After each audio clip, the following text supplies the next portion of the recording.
later, George Floyd happens. Now, again, given my opinion, George Floyd didn't happen because he's black. George Floyd happened because of a lot of circumstances, okay? One, George Floyd was high. Two, Derek Chauvin wasn't a nice person.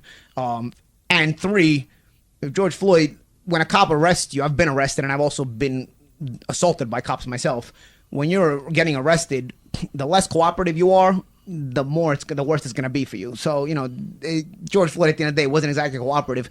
A cop doesn't have 6 hours on the job, be like, all right, whenever you're ready, we're going to get in the car and I'm going to take you to the station. And then I'm going to fill out because then he's got to still fill out paperwork when he arrests you. There's a lot to do. So the cop doesn't want to spend 6 hours on the street with you and then bring you in and then have to do another 2-3 hours of paperwork on top of it too. So he's trying to get this thing done.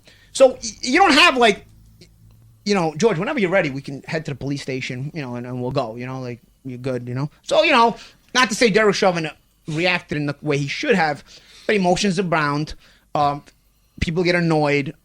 Sometimes people abuse their authority when they get temperamental. And let's face it, Derek Chauvin had a very shady past too when it came out, So he probably had been the kind of guy that had done these kind of things before, even when he wasn't triggered. But in this case, George Floyd did trigger him. Let's face it, And other cops were around, right? It wasn't like it was race-based. I think one of the cops was even a black cop. Another one was an Asian cop, right? So it wasn't like it was race-based. You can sell it and frame it all you want. But remember, if you repeat a lie enough times, people start to believe it. That's a saying, okay? And it's true, okay? So what is Paulie's issue?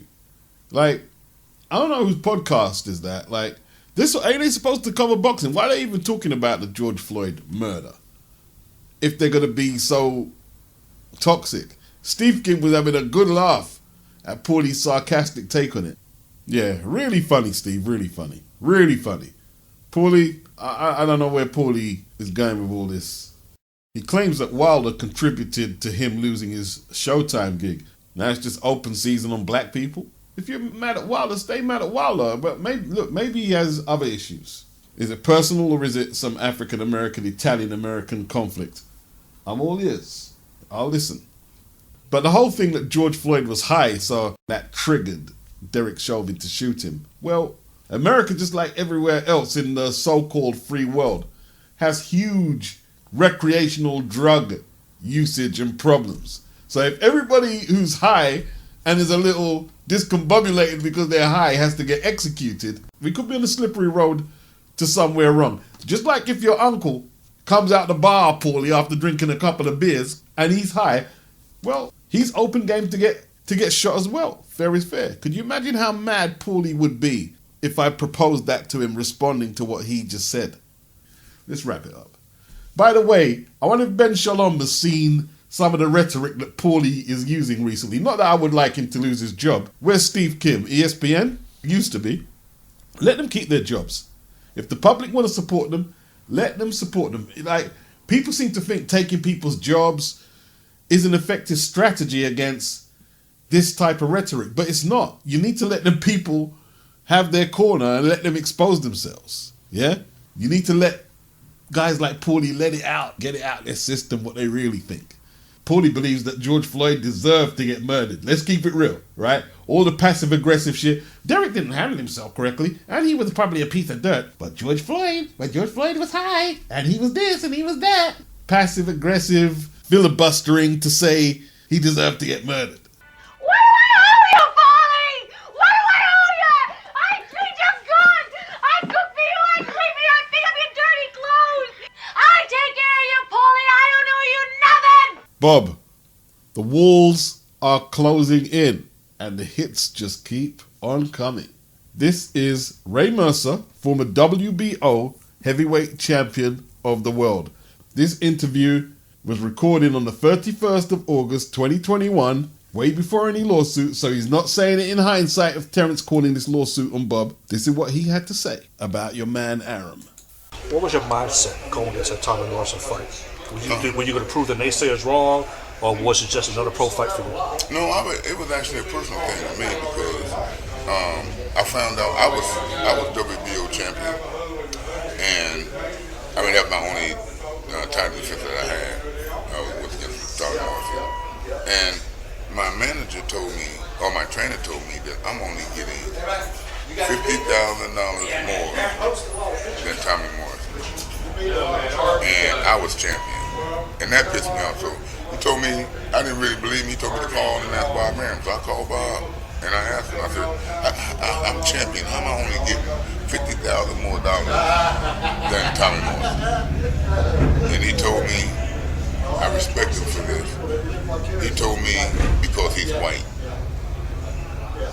He told me because he's white. And when he told me that, I said, okay. I said, thank you. Because he was honest. If you couldn't hear it properly, Ray Mercer asked Bob Arum why he's only getting $50,000 more than Tommy Morrison. Bob Arum said it's because he's white. He's white. Tony Bellew disagrees with Tim Smith about Crawford not being a big draw and doubts Errol Spence's status as a pay-per-view draw. He said, Crawford is a draw. Do you know why he's a draw? Because he beats everybody and he beats them well, is what he said on DAZN boxing show. Now, Errol Spence also is a draw, make no mistake about it. If Errol Spence is this big box office draw, why did he have to go on a plane to Sheffield to challenge Kell Brook? He said huge stars don't go abroad to fight someone of their own choice. Do you see Canelo travel? We don't see huge mega pay-per-view stars travel. Bellew went on to say, no one wants to face either of them. No one can beat either of them. They are at the point now in their careers where they need each other, Bellew explained. He says, Tim Smith needs a reality check. Errol Spence has nowhere to go. Terence Crawford has nowhere to go. All the sanctioning bodies need to call Terence Crawford as Errol Spence's mandatory, and we're going to purse bids. When we go to purse bids, believe you me, you'll see how big that fight is, because that's a $50, $60 million fight, no questions asked. I agree with him, but why don't the WBO make Errol Spence the mandatory for Crawford's belt as well? Tony Yoka, I heard there was a deadline yesterday for him to take the HRGOVIC fight. He apparently agreed to it. But is he fighting HRGOVIC, BAKOLE, or Takam? What's going on? Hopefully all will be revealed soon. I like the fight though. Here goes Billy Nelson, always good for a laugh. This is not one but two shit houses running from the man that will smash both of them. Now, I believe Yoka was scheduled to fight BAKOLE and not Takam. Now that could be thrown in doubt with the announcement that Yoka will take on HRGOVIC. Yoka did say the other month that he's not progressing at the speed that he thought he would. So, you know, the HRGOVIC fight is more significant than the BAKOLE fight. And Billy can't pretend that he and Martin were offered the HRGOVIC fight. So you've got nothing to complain about. You ducked HRGOVIC and now you're missing out on opportunities. This is what happens. You've got to take the hot opportunities when they're there. When you're acting like you've got all these options and you can play around and pick and choose, this is what happens. Now, more than likely, you're going to have to search for a significant opponent, and that's not going to be easy. He's not a Matchroom no more. He's with MTK. You better go talk to Daniel. Anthony Joshua will make trainer announcement when camp begins, says Eddie Hearn. So a new trainer will be revealed in the next few weeks when AJ goes into training camp for Alexander Usyk. AJ exercises rematch clause. We've seen him in the United States and in Dubai with all types of coaches. Looks like the Rob McCracken relationship is over. Eddie says a new trainer will not necessarily mean that McCracken will not be involved. He believes McCracken will continue being part of Joshua's team. He'll always be involved in some way. He's more than just a trainer to AJ. He's a mentor, an advisor. Those two will always talk. In what capacity? Hearn doesn't know. Hearn said he'll leave it to AJ to make the announcement, but there will certainly be additions to the training team. The question of it's risky bringing in a new trainer, Hearn flips it and says, do you think it's risky to not be comfortable with your setup or your surroundings? He's put the work in to make sure he gets it right, and there'll be an announcement soon. The question if it's risky with a new trainer, I think you have to widen out the question. There's always risky, or it's risky, going into a rematch, an immediate rematch with a fighter you've just lost against. Whether you keep the trainer, change the trainer, switch the setup, keep the setup. Michael Benson, sources. Eddie Hearn has revealed they've now received an approach to stage Haney versus Kambosos for the undisputed lightweight titles in the Middle East and believes they're close to getting a firm offer. We're on the brink now, says Eddie Hearn, talking about a match between Katie Taylor and Amanda Serrano. He reckons it would be the biggest in the history of women's boxing, the biggest fight. Is that so? Contracts are getting finalized and we're on the brink now. He gave Jake Paul praise for what he's done for Serrano, increasing her profile. Serrano has a promotional deal with Jake Paul's Most Valuable Promotions. Never heard of it, but I have now. He's massively increased Amanda's profile and value.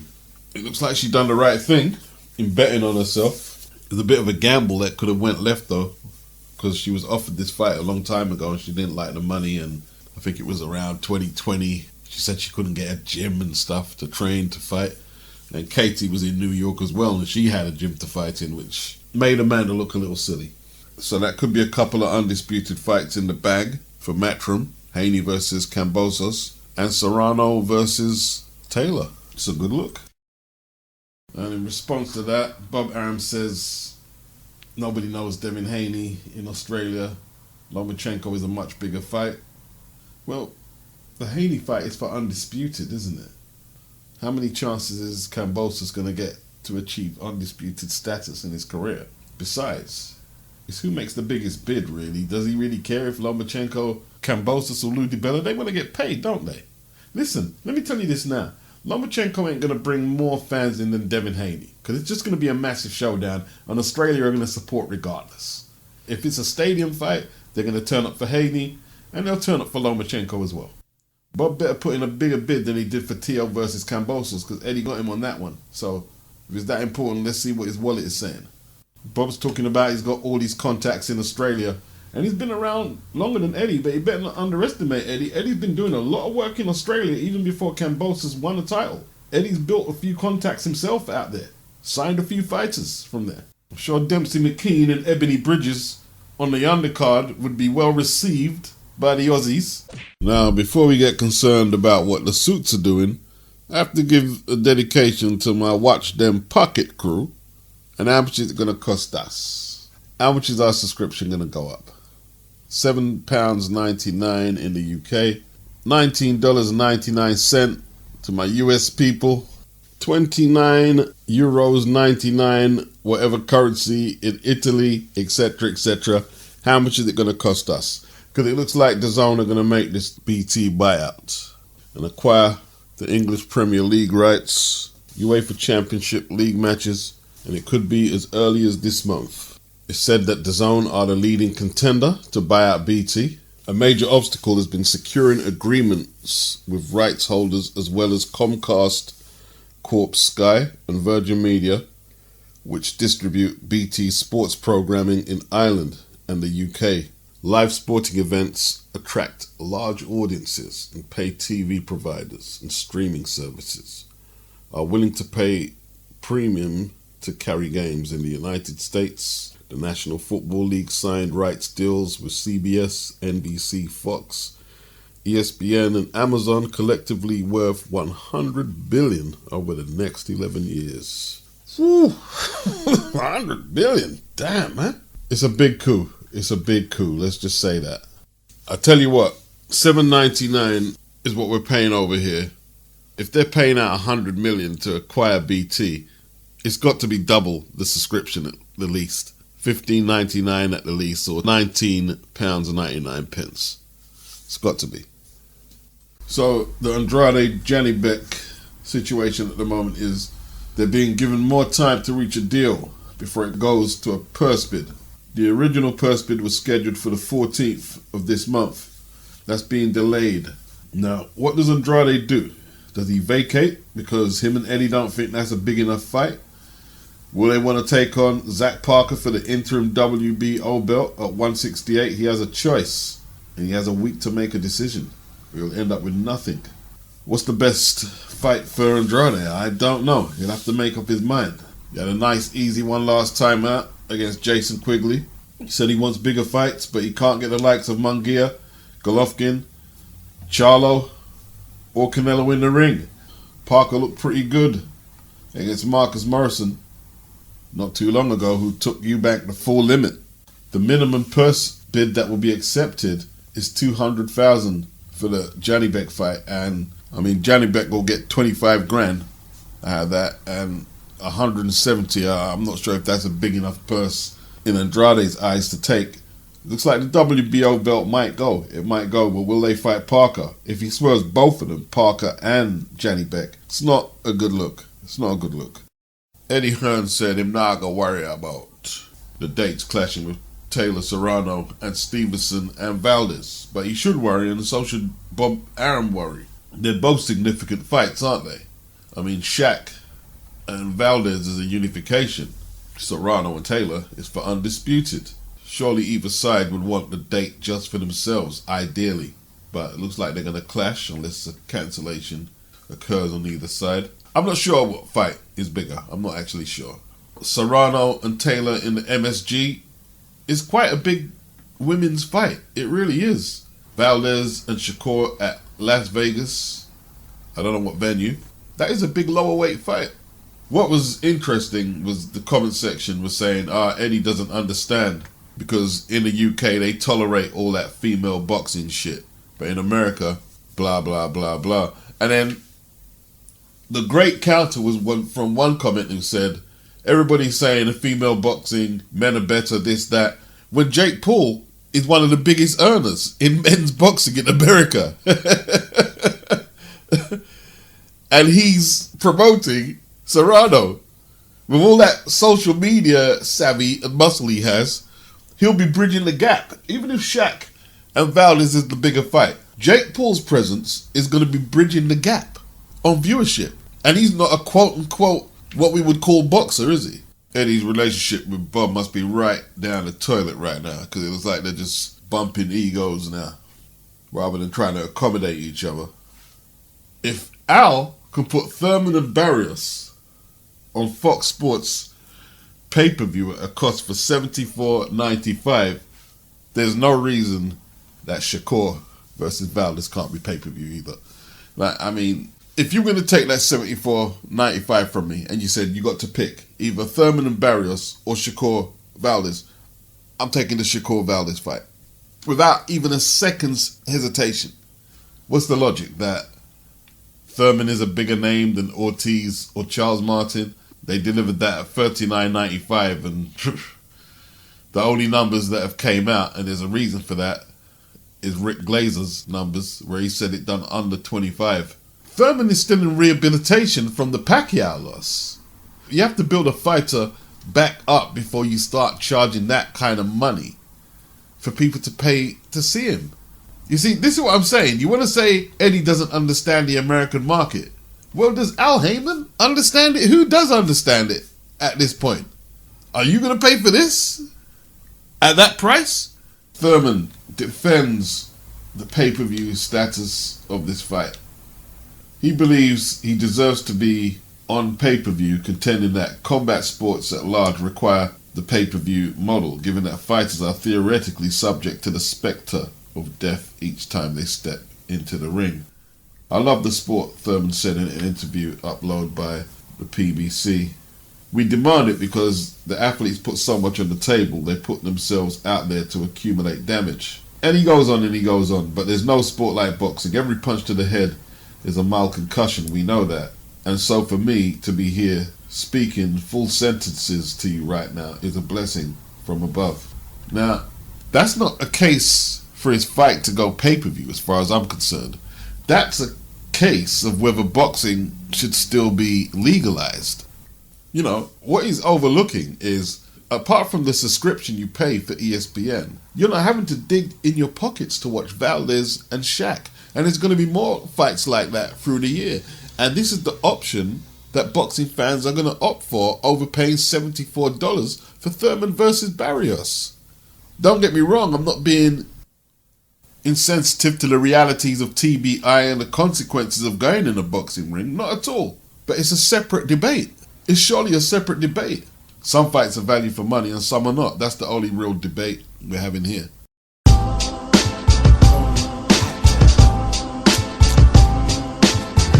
Yeah, that's just how crazy. Uptown. I started off in the 20th century, now I'm in the next one. Still rockin' fly shit, ain't trying to impress them. These niggas talk a lot of shit because I lets them. But I could blow these niggas up, I could caress them. I mean crush them, righteous but I lust sin. Niggas talk about me, they don't even discuss them. And it's disgusting how I put the shit together. Canvas with my Chuck Taylors, I don't ever rock the leather. These niggas gon' fall like a sudden drop in weather. They got a couple lyrics but they just not as clever. I make the whole game pause like a rain delay. Pull my pen out, blow up like a hand grenade. They say I'm like an evil gen, that's straight Tanqueray. But you can never truly guess what a lame will say. Got them wildin' in the street like when the Phillies won. And ain't nobody smoking me, I'm like a Phillies blunt. Beef like a condom, they scared when they pop off. Treat you like a coupe, can't wait to chop your top off. They not J's, little nigga, they are knockoffs. Marv Albert on them, all I do is shot call. Car shots, these niggas faking into mall cops. Got a buzz, that shit spreading like the smallpox. They gave me the ball, they put the game in my hands. They said you the man to put the fans in the stand. That mean the pressure on, but I ain't got no hypertension. That guy that used to be your favorite, it's alright to bench him. My ascension to the top, I feel it's predestined. You say this nigga ain't sick, you better retest him.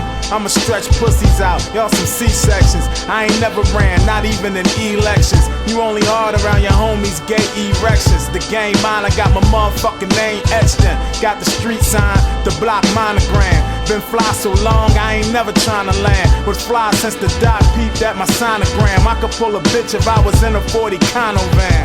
How you doing, J5? I'm surviving. My team going to the top and I'm driving. I peeped the game and saw a spot with my name on it. Wipe the track off, it's crazy how I came on it. So far, gotta look up in the stars for him. Like a high jump, must elevate your bars to win. So far, gotta look up in the stars for him. Like the high jump, must elevate your bars to win. That means they never gonna win. I'ma never let them catch up. Every time they think they getting close, I just pull off on them, jet speed. They ain't even close, cause I'm way out of the stratosphere. Fuck a Facebook, I am updating my status here. Catch me on the block with my homies talking big shit. Cover up my face because the 35th district know me and they know my work, they know I be in beast mode. Know I play the game good, like I know the cheat code. We used to be Negroes, funny how we niggas now. And since we embrace that, funny how they dig us now. And they wanna ride with us now. I keep the door closed, get them niggas out of here. Need that room for more hoes. Catch me at the dice game, talking, throwing door blows. Taking all that mortgage money, making houses foreclosed. I don't reinvest that, I use it for more clothes. Keep the 4-4 though, more money means more woes.